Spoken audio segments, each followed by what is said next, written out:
Have a nice day. আর দেখতে দেখতে আমরা রাজমন্দির স্টেশনে পৌঁছে গিয়েছি। আর এখানে দেখো অল্প সংখ্যক লোক আছে এখন, আর কিছু ফেরিওয়ালা আছে, হকার্সরা, ওরা ওদের বিভিন্ন খাবার ইডলি ধোসা অলরেডি বিক্রি করতে শুরু করে দিয়েছে। ভোর 5টার সময় ভাইজ্যাক এসেছিল, সেখানে ইঞ্জিন চেঞ্জ হয়েছে। আর আমি ভেবেছিলাম এখানে একটু পায়চারি করবো, কিন্তু পায়ে ব্যথা, নামার সাহস পেলাম না। আর মা তো জানো, আর এরা সবাই ঘুম থেকে উঠে গেছে। আর আমার বোনও রেডি হচ্ছে, আর আমার মাও।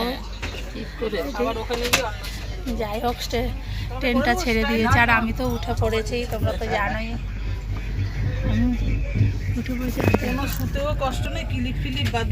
ট্রেনটা ছেড়েও দিয়েছে, আমরা রাজমন্দির স্টেশনে। এই যে আমরা রাজমন্দির স্টেশনটা যাচ্ছি।